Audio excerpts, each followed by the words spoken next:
This is Brother Eric John Phelps. It is June 19th, 2023. This is my first podcast after I stopped presenting on 24/7 World Radio.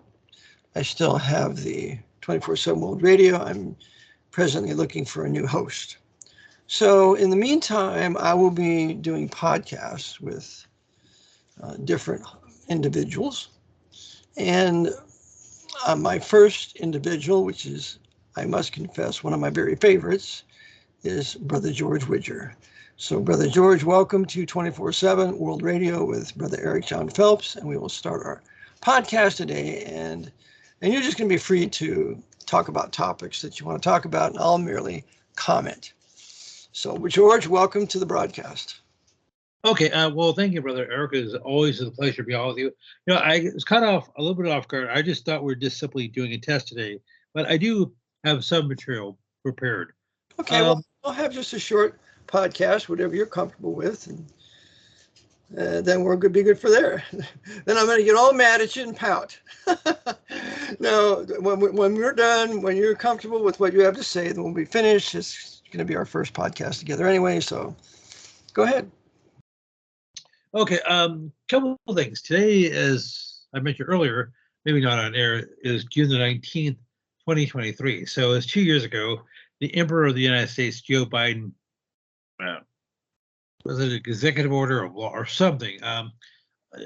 As of last year, June the 19th is a federal holiday in the United States. I'm saying this for the benefit of the people who don't live in America. So it was on this date in 1865, so I guess, 158 years ago, so almost 106 years ago, the Union commander who went into Galveston, Texas, Gordon Granger, issued a proclamation saying that all slaves in that fiefdom were now free. You know, does that sound like an accurate rendering? That's correct. That's what he did. Okay, so I just wondering, as I said, this is about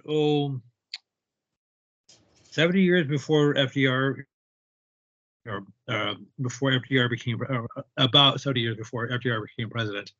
So can a general actually issue a proclamation? Well, they were under the Lieber Code at the time because Lincoln had proposed General Orders 100 in 1863, I believe. And it said that anybody that was a slave that came over to the Union side was immediately released, and he would have the status of a freeman. And that is Article 43 of the Lieber Code. So I would imagine that this Yankee Union general believed he had the ability to declare free all the black slaves that were at the time in servitude, which we must also acknowledge that unless the Southern men were being paid back for the labor that they had purchased, this was a grand theft. Now, that's not going to go over well, but it was a grand theft. And when they did this and they took all the labor and slaves, and you can read about this in Dabney's great work, A Defense of Virginia in the South by Robert Dabney, as we've talked about him previously. He was on Stonewall Jackson's staff. This was a grand theft of a very small minority of the Southern people that had black slaves. But as we shall later see, they didn't care. The North couldn't care less about the blacks in the South. So it was just another act of war, another war tactic to further destroy historic white Anglo-Saxon Protestants of the South. And you might as well add the black Baptists and Protestants of the South too. So this is another criminal holiday, Juneteenth, that they have ignited, and the blacks are being deceived into think it was something wonderful for them when they were just being used as pawns by the Yankee Union Army. And as you said, Granger's superior officer was General Pope.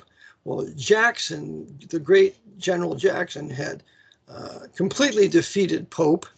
And you can read about this in Youth's History of the Great Civil War. You can read about it in and Dabney's great work on the life of General Thomas Jonathan Stonewall Jackson.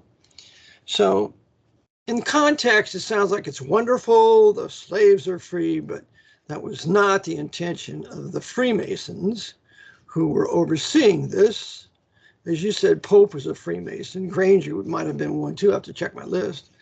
But the Masonic Lodge was busy destroying historic white Anglo-Saxon, Protestant, and Baptist Southern people, and this was one of their tactics. It would later go on into the horrible Reconstruction, and we'll talk about that later. But anyway, go ahead, George, with your topic.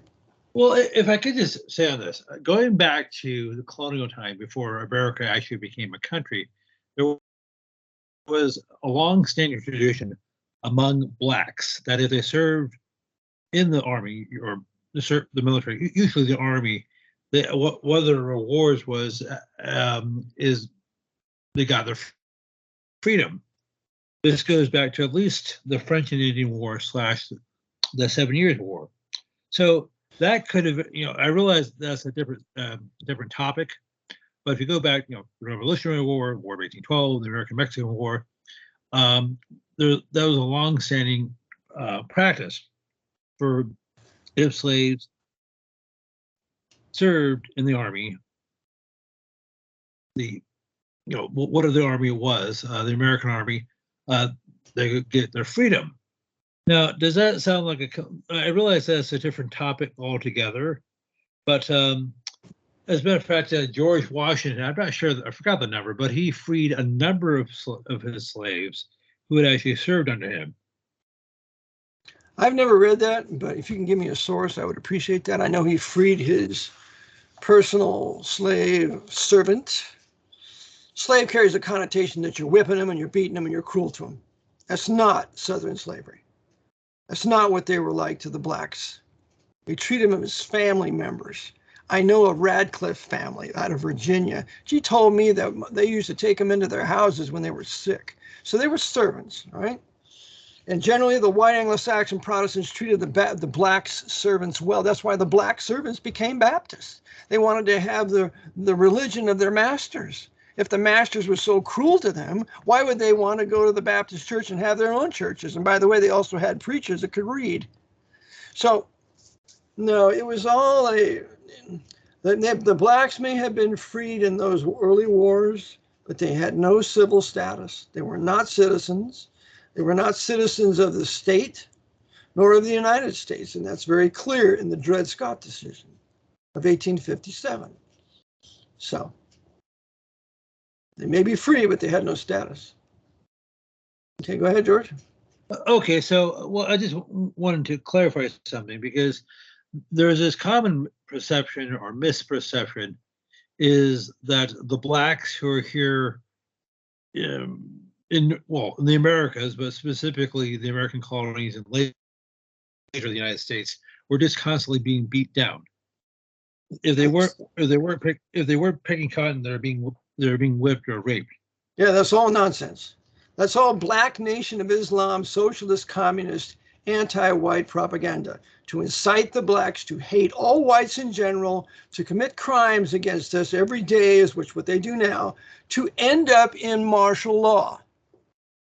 So the Jesuits are inciting these blacks to hate us. I call them the majority savage blacks, as opposed to the minority civil blacks, which are generally Christian people, to incite them to crimes against us every day, to ultimately justify the implementation of martial law. And then when they implement martial law, it's over for the blacks. They've been used for their own destruction. So go ahead, George. Now, something I've said before, and just to clarify, slavery, at least in colonial America and the nascent United States, slavery was an ecumenical matter, meaning you had Catholic, you had Protestants, and you even had some Jewish slaveholders. And you had some black slaveholders.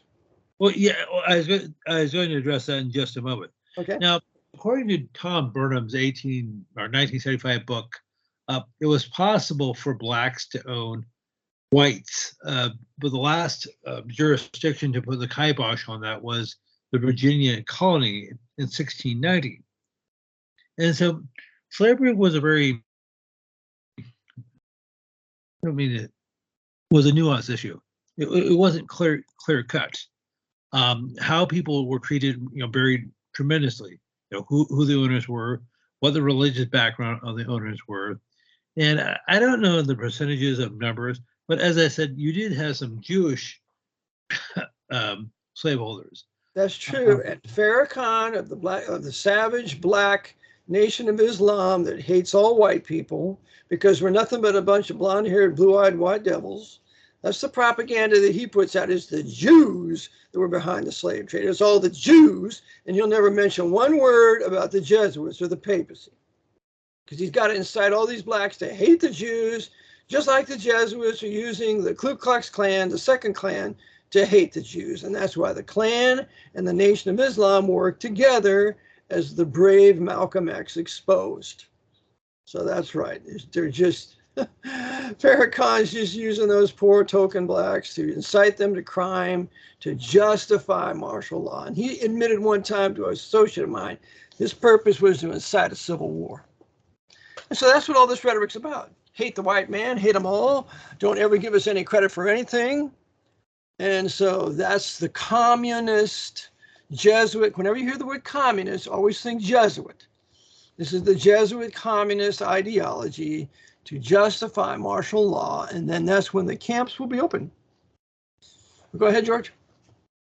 Okay, so as we've already established, the date is June the 19th. Coming up in a few days, it will be June the 22nd, which will mark, I guess, the 81st anniversary of Barbarossa, Operation Redbeard, in which Germany invaded Russia. And I know we've discussed this before. And what year was that, George? 1941. 1941. Well, I beg your pardon, it's 82 years ago. Sorry, I'm losing track of time here. Well, we've already discussed that before, but something I don't think we've discussed before on the air is I just recently rewatched the 1993 film Stalingrad. It came out in February that year to mark the 50th anniversary of the German surrender at Stalingrad. And if you've not seen it, I would recommend it to the audience, because even though it's probably the feel-bad movie of the year for 1993, because, well, forget the spoiler alert, all the main characters die in it. And it's hard to fathom the raw numbers and the raw brutality involved with that operation.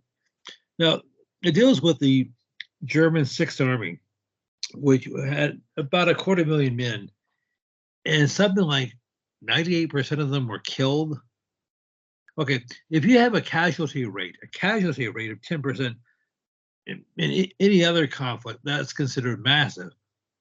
But to have a death rate of almost 100%, that is just unimaginable. That's right. And something I've known about even long before I heard of Eric John Phelps or Vatican assassins, is I knew as a teenager, when reading about it, Stalingrad had absolutely no strategic value whatsoever. Why would I'm sorry, you were going to say something. That's exactly right. Go ahead, George. Mm-hmm.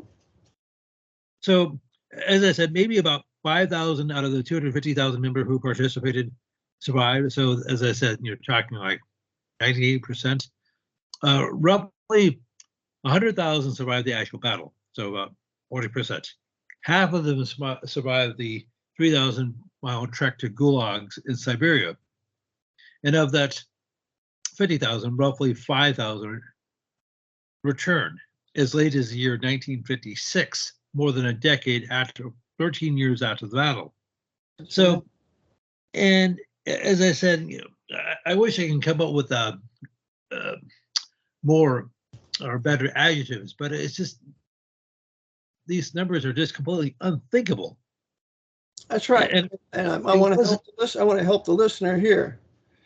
Remember, Stalingrad was not a military target.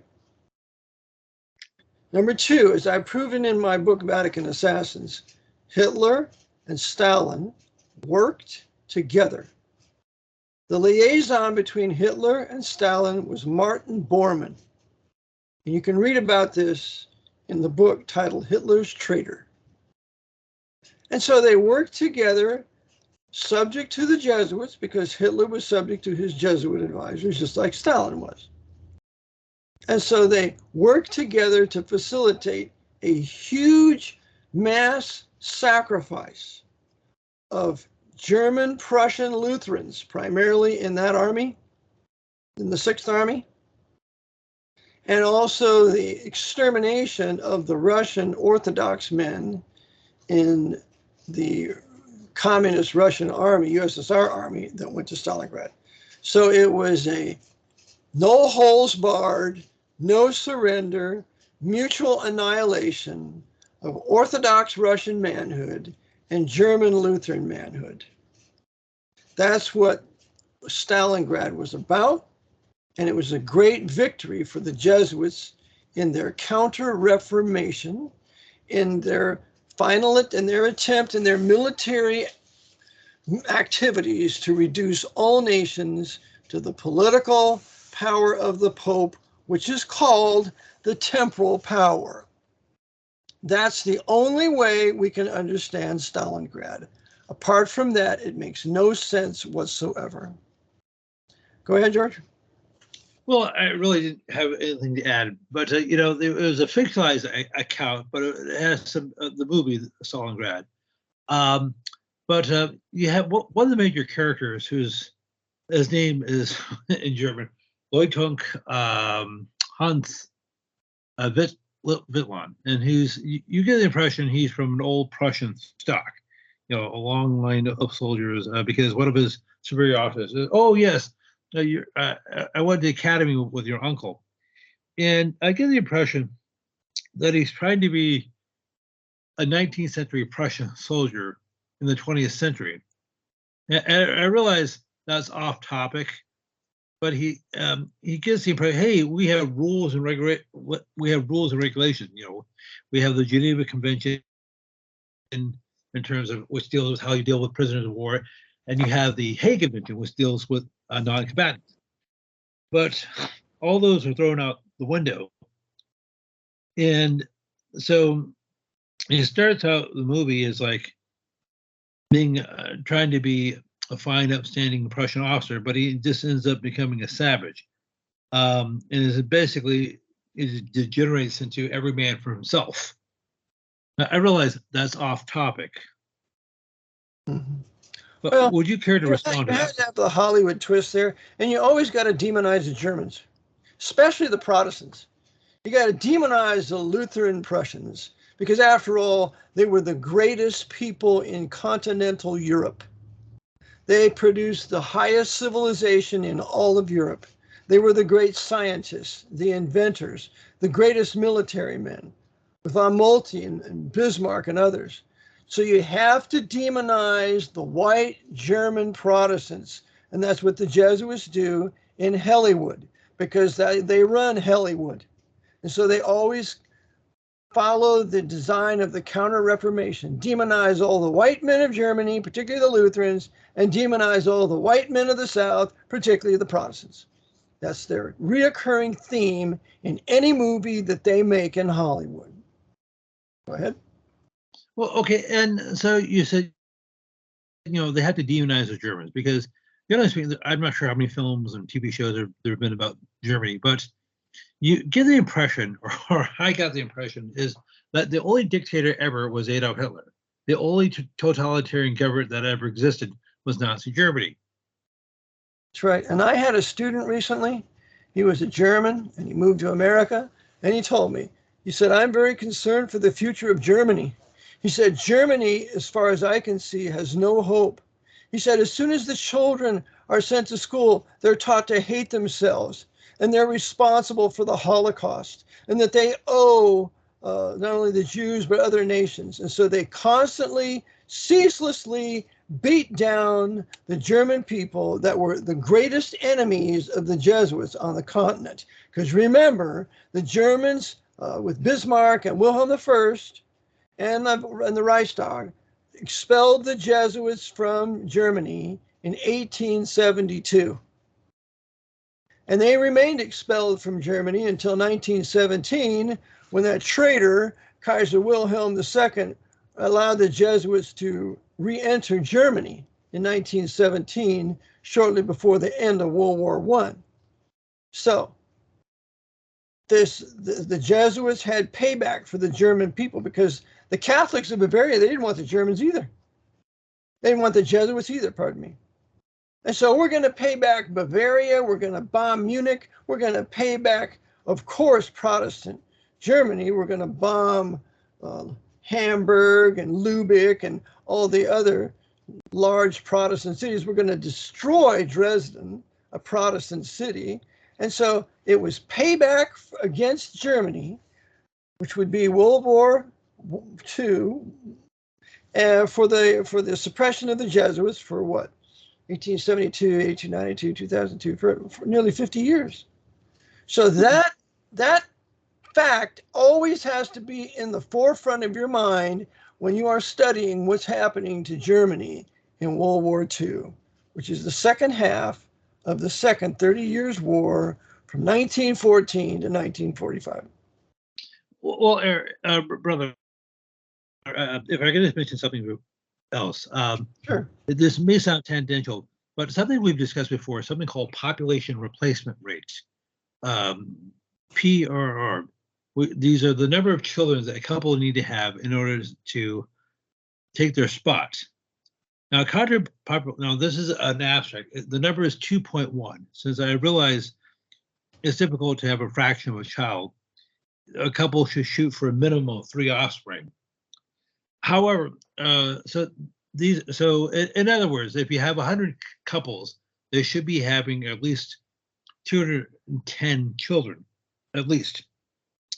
Well, if you look at almost any country in Europe, or a country settled by their descendants, such as Australia, Canada, and so forth, the number is well below that. Such as, I don't want to bore you with the actual figures, but in the United Kingdom, for example, it's 1.5. And you'll come across, if you look at Denmark, Norway, Sweden, Finland, Germany, the Netherlands, Australia, New Zealand, Canada, it's like 1.5, 1.6, 1.7, well below replacement level. And what do all these countries that I mentioned have in common? They're white and historically Protestant. Yes. And you could also say the same thing is true in Greece. Now, granted, that's not a Protestant country. They are historically Greek Orthodox. Is like 1.3 there. So however, the situation, if you look at historically Catholic countries like France, like Spain, like Italy, it's still well below replacement level. Yep. So, because remember also, just because they're Catholic countries doesn't mean they were anti-Jesuit. Okay? And remember that the Catholic countries had also expelled the Jesuits. Roman Catholic Portugal expelled the Jesuits in 1759. And again, they were going to do it in the 1800s. You got Roman Catholic France. They're going to expel the Jesuits in 1764. You got Roman Catholic Spain. They're going to expel the Jesuits in 1767. You got Roman Catholic Rome. They're going to expel the Jesuits in 1870, 71, thereabouts at the time of the First Vatican Council. The Jesuits hate the white Roman Catholic liberals as much as they hate the white Protestant heretics. And so that's why World War II, they didn't mind killing as many Roman Catholics as they could, because they were deemed to be liberals. That horrible word of liberal, which meant really conservative.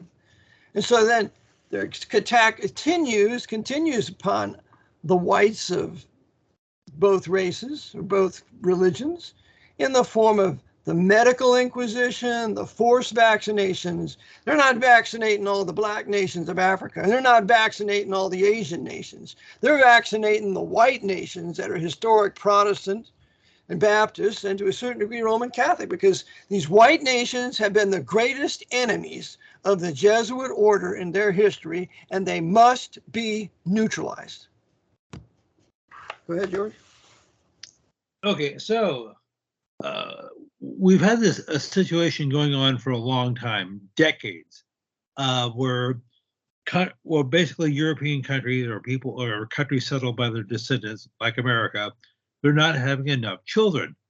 Now, here in the United States, the situation is a little different because we have a huge number of non-whites. But if you're talking about a country like, say, Australia, for example, which has been historically white and historically Protestant, that's not the case. It's unsustainable because they cannot, since they cannot, in almost all these countries, they cannot have enough children to replace themselves. That's going to put a huge economic burden. So you're going to see a huge population crash. Now, granted, it would take longer than. That's right. And another thing, George, we have to talk about, or remind the listener, is part of this reduced population growth are all these white women getting their abortions. The abortion scheme of Margaret Sanger, who was against the blacks, it was not targeting the blacks. It was targeting the whites, and particularly white Protestants. And the most people that have gotten abortions are not the blacks, it's the whites. And it's the reduction of the white children through abortion we're going to pay for it, because it's reducing our numbers here, and we will not be a white nation. In fact, we're really not a white nation anymore. We've been so race mixed and miscegenated with all the blacks from Africa and the Hispanics from Central and South America and Mexico and the Asians out of Vietnam of our foreign wars, bring them all over here. So it's a purposed race mixing, miscegenation to the end of destroying the white people of America. And that's why these savage black and mulattoes of these universities are calling for the killing of all white people. And they don't get arrested for advocating genocide. Well, that's okay when you're advocating the murder of whites. This is a war, and it's raging, and we white people are losing. And it's about time some preachers started to preach against it. And hopefully I'll be one of them. Go ahead, George. Well, it sounds as if you're talking about the Boers in South Africa. Same thing. That was practice for what they were going to do in England and here. Sure. And what did they do? They used the British soldiers, those Protestant British soldiers, to kill 100,000 white Protestant Boers in South Africa during the Boer War of 1898. Actually, I'm not talking about 19th century. I'm talking about right now in South yes, Africa. right now. Sure, they're doing it right now. Well, they're killing thousands of them. They're killing the Boer farmers, these black savages, and I call them that. Now, if that offends you, listener, it's supposed to offend you because it's the truth. These black savages of the African National Congress are paid to go out and rob and rape and torture and murder these white Boer farmers. One of the things they do is they get the women, they strip them, and after they take turns raping them, then they get the iron out and they pour oil on them and they hot iron their entire body dry in terrible agony in killing them. That's one of the tortures that these black savages right now put on the white Protestant Boers of South Africa. That's right. But they'll never tell you that in Roman Catholic MSNBC or Roman Catholic Fox News, because it's the Catholic Inquisition against Protestants using the savage blacks. And they're doing it in South Africa and every historic white Protestant nation, including this one. Well, you know, it's interesting. But the blacks are doing this in places like South Africa. They're literally cutting their own throats, because if you eliminate the Boers, they're eliminating the farmers, the people who grow the food. That's right. That's what's happened in Rhodesia, aka Zimbabwe. All those blacks are starving now because they killed off all the white farmers. And I say, let them starve. Let them reap what they sow. You want to kill off the white farmers that feed you, you fools? You deserve to starve to death. Let them reap what they've sown. You know, I mentioned this to you before. Now, granted, you're talking a different country, different era, but a similar thing happened in France in late 17th century and throughout the 18th century, when I forgot the date, but I believe it was 1685 with the revocation of the Edict of Nantes, also known as the Edict of Flameau. when I forgot who the monarch was. They basically said Louis the only 14th. Louis the 14th. uh, The hero he of said, Donald Trump. Okay.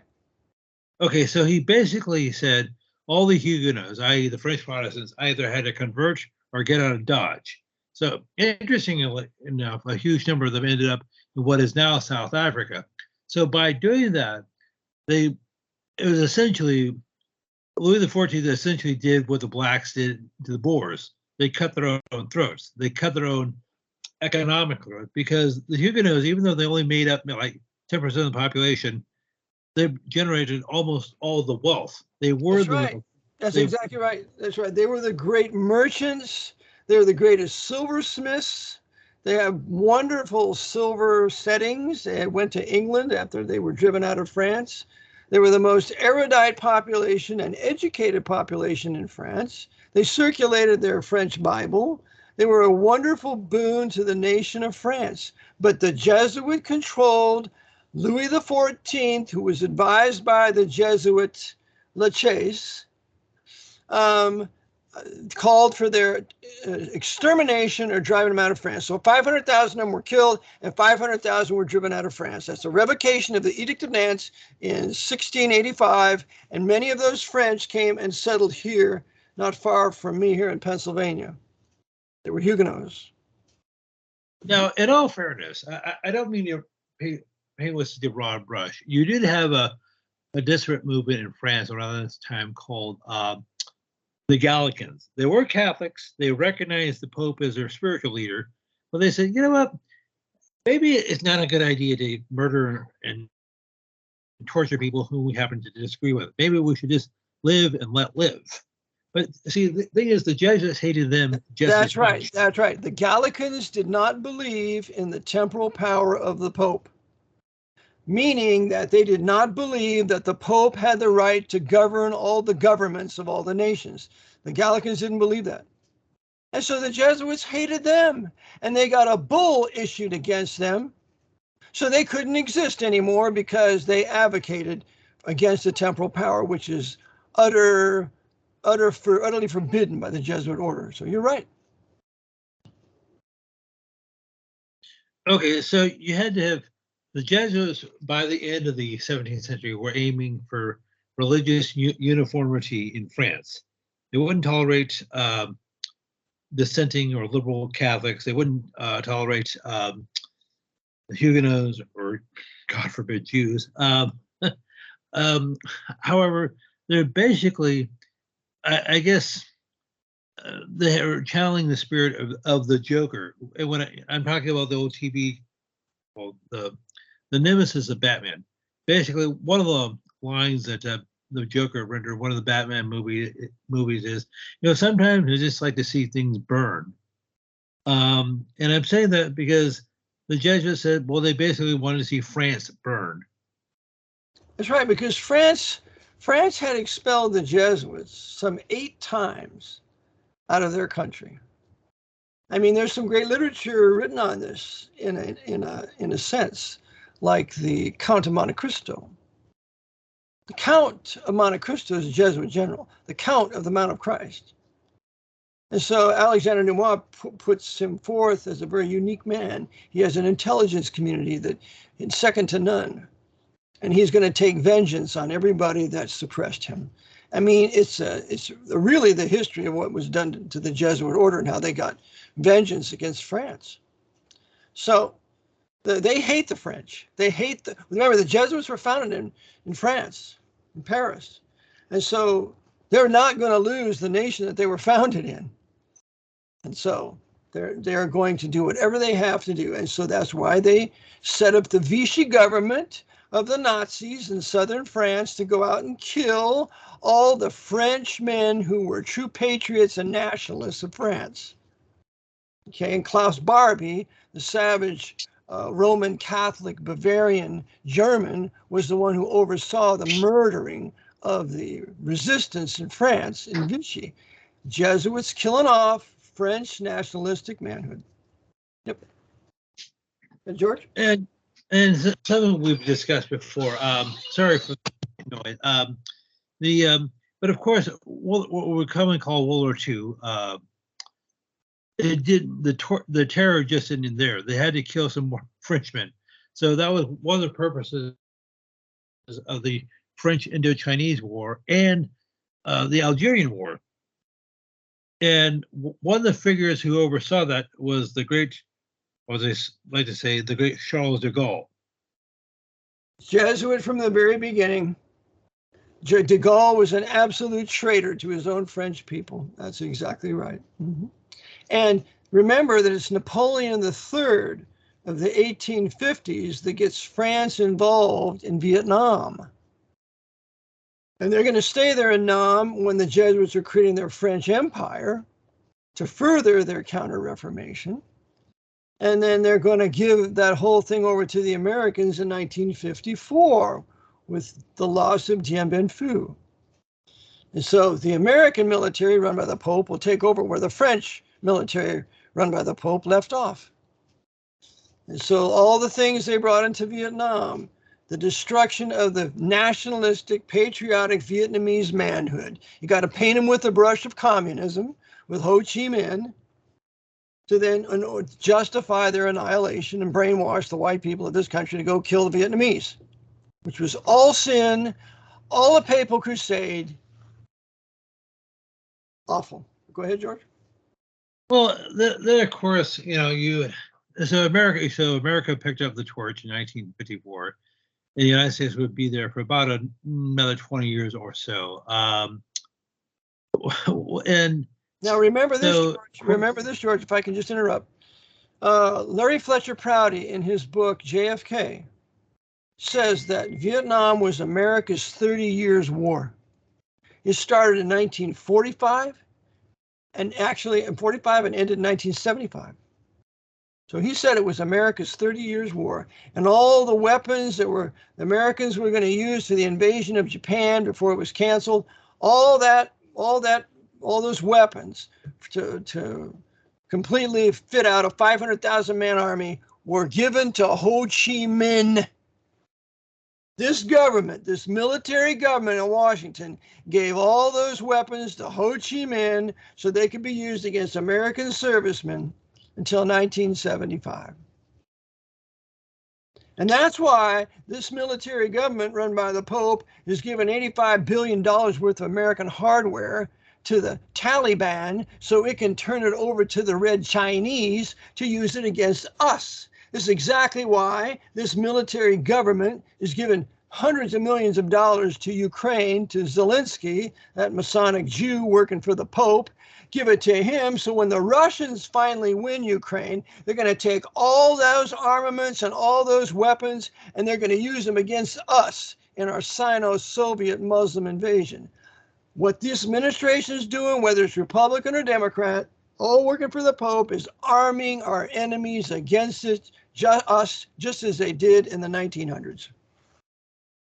Well, you and I were talking a few hours ago, just before this stream, and I said recently that Justin Trudeau, the Emperor of Canada, was over in Ukraine, hobnobbing with Zelensky, and he gave Justin Trudeau, Castro Trudeau, basically gave him Zelensky over $500 million Canadian dollars, 550 million or something like that, which is, even if he gave him a dime, that's too much. So I guess he hasn't bled the Canadian people enough. That's right. Well, the Canadian people out of Ottawa, they're under military government, just like we are here in Washington. We've been under military government for 90 years, since March 9th, 1933. We haven't had a civilian government for 90 years. The average American doesn't know it. Since March 9th, 1933. That is a fact. And so this military government now is not under really the limitations of the Constitution, because everything is under the doctrine of necessity. The doctrine of war, one of them is a necessity. And so we're going to send all this foreign aid to all these countries that are ultimately going to be our enemies. That's the end game. And I think it's a disgrace. Well, something you mentioned before, I know you're Vatican assassins, and you mentioned this error, but it was about 80 years ago, 1940, thereabouts. America, under FDR, signed Lend-Lease, in which United States gave Russia over $11 billion. 11.2. That's right. Okay, and if you index that now, that's something like at least $700 billion now. That's right. Now, some of that they use to fight the Germans, but imagine if that was You're starting the to cut future out Russian on me. war George. machine. You're starting to cut out on me. I don't know what the problem is, but you're in and out. Okay. All right, check. Go ahead now. Go Okay, ahead. so how much of that? Okay, can you hear me? I can hear you. Okay, so you may not know this, but I'd imagine where did all that 11 plus billion dollars go? Why, it went into the hands of Joseph Stalin, controlled by his Jesuit masters. Because remember, he was trained by Jesuits in Tiflis Seminary, Georgia, and he talks about what it's like being trained by the Jesuits in a book called Three Who Made a Revolution. And so it's Alexander Paskrevishev, that's the advisor of Stalin. He lives in the Kremlin with Stalin. He's putting together all the death lists for Stalin to sign, according to the book Svetlana, who was the daughter of Stalin, and she writes all about Paskrevishev. So Stalin was just being a good boy, doing what he was told. And so he was taking all those funds, all that money, and fitting out the Red War Machine to be used for the utter decimation of East Germany, the Lutherans, and so on. That's right. And it's all, there's a book called, what is it? Nightmare in Red. Nightmare in Red, written by Gerlach. And he tells you when the Russians were coming into the Eastern Germany, they were coming in Jeeps, and it said made in USA. So all the atrocities and the gang rapes and the murders that the Red Army committed were all facilitated by Lend-Lease, and the one who signed Lend-Lease into law was none other than that scum, Averell Harriman, who was a skull and bonesman and the advisor of Joseph Stalin in Moscow. I have pictures of Harriman and Stalin standing together. We're stressing this, George, because the American people have to wake up to see how bloody our hands are and what we have done in financing all this world communism and giving all these weapons to all these other nations that hate our guts, or that this governments have been installed by Washington to teach those people to hate our guts. Yep. Well, and this is something. But now you keep talking about March 1933, so 19 plus years ago. March 9th. March 9th, not 19th, March 9th, 1933. I think the 9th of March, 1933. So 90 plus years ago. Well, just about 20 years for that, or just about 20 years before that, you have the creation of the Federal Reserve. Basically, you could say by fiat. It was, I guess it was an executive order. So, no. The Federal Reserve Act was passed on December 23rd, 1913, 2 days before the Mary Mass of Christ, when all the patriotic congressmen had gone home for Christmas, and it was declared to be passed in the House and Senate, and Woodrow Wilson signed it into law on that very same day, December 23rd, 1913. And this would ultimately be the national bank that would be given a monopoly, a total monopoly over the creation of credit and money by 1935 with what's called the Banking Act. So the creation of the Federal Reserve was just the foot in the door. 1933 is going to be the Pope's Bank. It's going to be the Commander-in-Chief's financing bank to build a huge military and to wage wars around the world for the benefit of the Pope. That's the purpose of the Federal Reserve. Okay, so, and I was, for most of my life, I was clueless to this. And it was embarrassing that I didn't know this. So in other words, for over 100 years, the United States has essentially financed its own destruction. That's right. I'll never forget when I was, many years ago, I took my two little boys. We went to hear Irwin Schiff speak in Philadelphia. And Erwin Schiff really never understood the income tax, but he rightfully resisted it. He ultimately died in prison under a sentencing because of his refusal to pay the income tax. And I remember what he was saying. I mean, Erwin Schiff was a brilliant man. I remember he took off his glasses and he looked around and he says, I can't believe how many young people are here. He says, well, it's important because I want you to know that you're financing your own destruction if you continue to pay the income tax. It was years later how I figured that if you're not working for the government, federal, state, county, or city, you don't owe the income tax, and there's a special form you have to fill out every year. I teach it in my tax class. I ask $2,500. It's a 3-day class. But if you're not working for the federal, state, county, or city government, you don't have any gross income.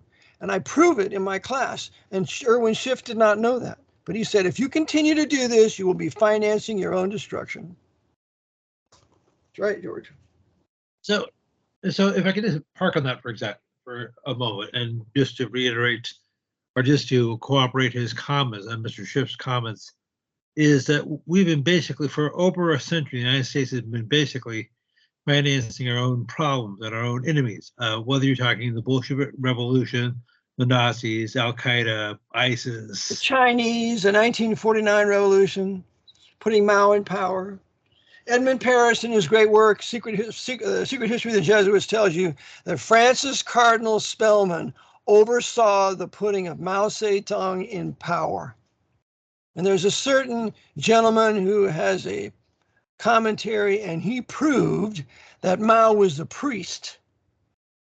So absolutely, Mao was a Jesuit controlled by Jesuits, and this Jesuit-controlled government of Washington financed him and helped to destroy all of the enemies that he had. Yeah. And well, you know, we're talking. I know we're bouncing on from topic to topic, but I know we're talking about the fertility rate in historically white countries in Europe, North America, Australia, places like that, and how it's well below what it needs to be, and how even without wars, even without vaccine injuries or whatever, it's going to, our populations are going to plummet. Now, it may take them a little bit longer than they would like, on the order of decades. But one of the things I found out when I was studying Russia, the Bolshevik Revolution, long before I heard of you, is the Bolsheviks wanted to go after the Russian family, because if we go back about 120 years ago, the beginning of the 20th century, Russia was a traditional family. They believe in marriage, you know, between a man and a woman. Funny you have to say that, and having large families, 7, 8 children. Now, the year 1900 or so, Russia was, for the most part, an agrarian society, and that 80% of them lived on a farm. And they were very religious people, for the most part, the Russian Orthodox. Now, the Bolsheviks would say they're superstitious, but of course, because the Bolsheviks were Jesuits. Well, of course. They would absolutely have names for the Orthodox people to create hatred for them. And then when they got the Orthodox people to depart from the Textus Receptus, from the real Greek text of the New Testament, and get them to embrace Westcott and Hort and these other heretical Greek texts, that's the beginning of the end for the Orthodox Church. Just like here. Well, and of course, now, as I said, the dominant faith in Russia, the early 20th century, was Russian Orthodoxy, although there were other churches there, Baptists and various others. And you also... And remember this too, George, Alexander II, he was all for religious liberty. He didn't persecute those that were not Orthodox. And so that was another reason the Jesuits murdered him in a coach in 1881, blowing off his legs. So they had to get rid of Alexander II because he was a benevolent czar. He was a great czar, just like his father, Alexander I. Okay, so I didn't realize the Jesuits were behind this, but something I remember studying like 20 years ago in secular history class is the Bolsheviks said, okay, we need to destroy the Russian family. We need to get the women out of the house. We need to send them to schools. This says men and women are interchangeable and equal. We need to have them become doctors and lawyers and engineers and so forth. We need to send them to school and graduate school and things like that. And we need to make sure that they postpone marriage if they get married at all. And we need to reduce the size of the family. Instead of having half a dozen children, they can have maybe one or two. Also, we need to modernize the divorce law. Now, in Tsarist Russia, divorce was legal, but is rare. And only the husband could initiate the divorce. Yeah, that's a good point. In the Bible, you see no women initiating divorce. It's only the men. That's right. So under the Bolsheviks would introduce essentially what we call no fault divorce. Basically, just because it was the day it ended in Y or whatever it is in Russian, you can get a divorce. And a woman, as I said, could initiate it. So that's like here, because you remember all the women. I'm talking about white women now.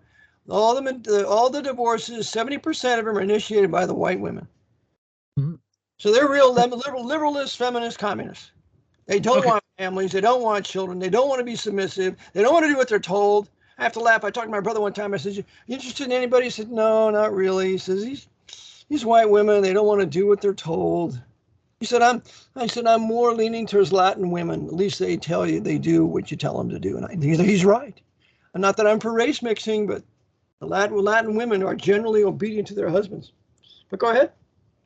Okay, so they had to get the woman out of the house. They had to send her to school, make her professional.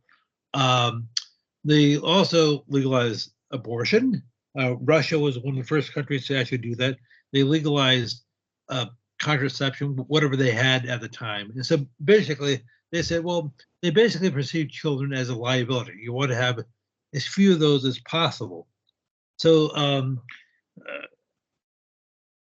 so Russia, under the Bolsheviks, turned into a feminist a feminist dream. And so they realized by the 1930s, I guess, this is according to one of my professors, actually a Jewish professor, I guess Stalin's advisor said, "Hey, Joe, I think we pushed this whole feminist thing a little bit too far. We're not having, we're going to be going to war with Germany soon, but we don't have enough people. So we need to dial back on the whole abortion thing and try to encourage families to have more children." So they did, but by the 1930s, they dialed back on the feminism stuff. But that's another topic altogether. But we really don't see much abatement of that here in the United States. So, I'm sorry. No, because they're destroying the United States, the people of the United States.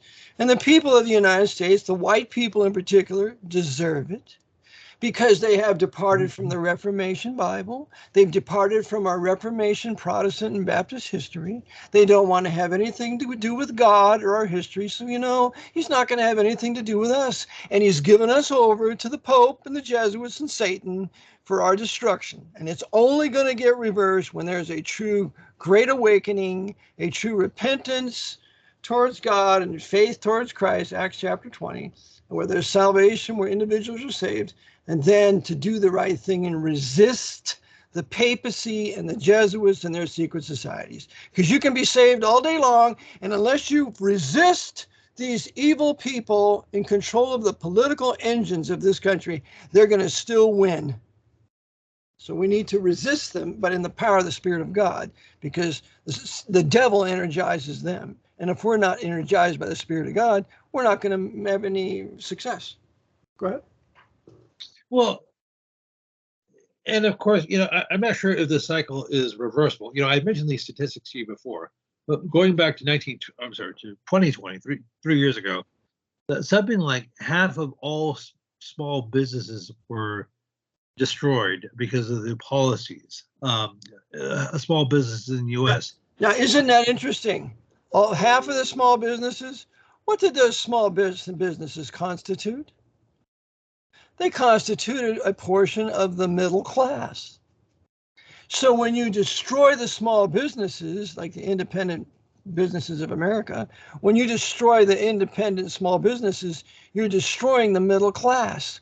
The destruction of the middle class is a goal of the Jesuit order in destroying Western civilization born out of the Protestant Reformation. Because there's no such thing as a middle class in the Dark Ages. You only have the rich and the poor and nothing in between. The middle class is a result of the Bible in the hands of the common man, and hence individual businesses, and hence free enterprise, government hands off, and that's what promotes, what builds a middle class. So it doesn't surprise me at all to see all these small businesses go under, because the Jesuits have designed it with their Jesuit Fauci and Redmond and all these other centers with their Jesuit jab and their pharmaceuticals.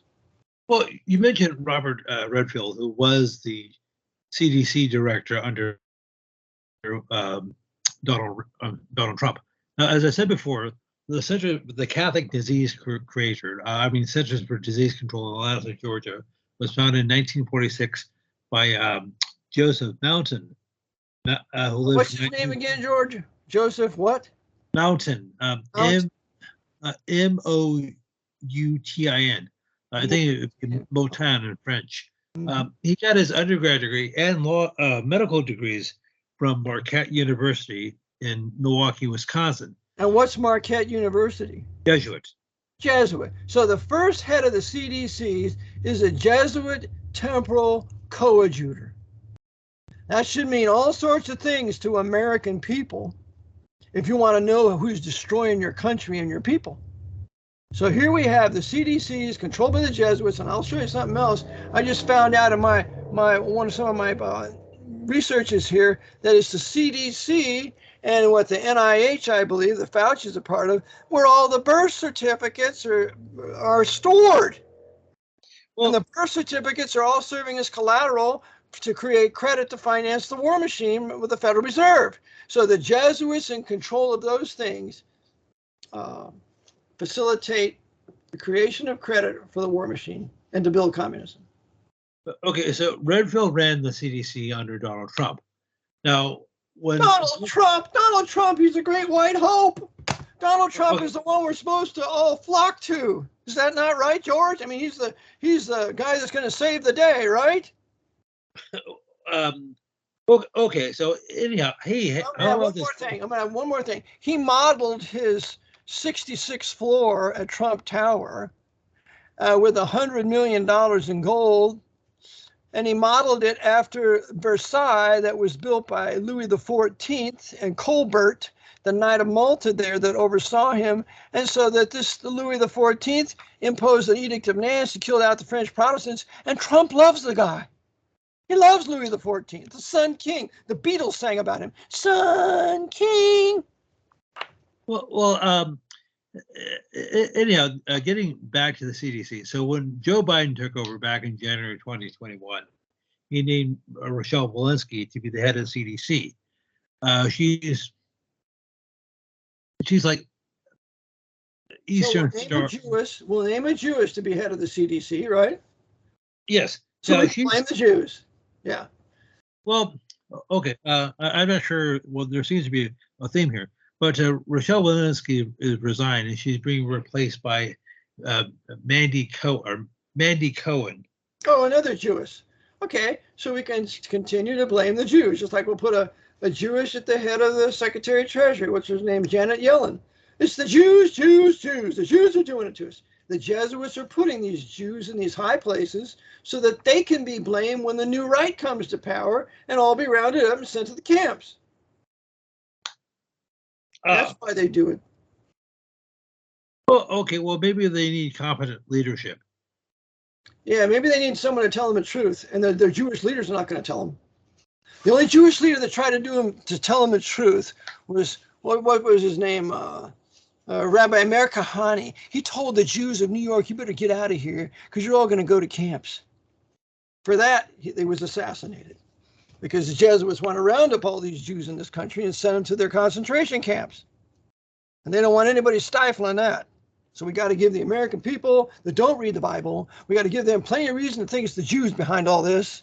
So they can ultimately be incited against the Jews, and it's those dirty Jews that have done this and that, and to round them up. And when that happens, you will have a violation of the Abrahamic covenant, and Almighty God will begin to deal with this country in punishment like we've never seen. Just like he did to Germany, just like he did to Russia, like Egypt. Well, brother, I think we're going to have to call it a day here. I think we've been on about an hour. So do you have any final comments, George? Well, okay. Well, I'm glad to be back on with you. We'll have to set a regular time and date to do this, and next time I'll be better prepared. I was just talking off the cuff. Yeah, but you're always prepared, George. You have all this wonderful information at your fingertips, for which reason I love having you. So, yeah. But any final words?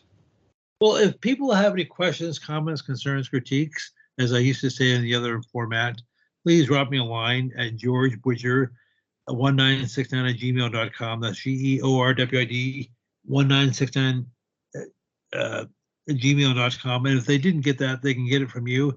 If people would like to ask me a question, send a video, send an article, please do so.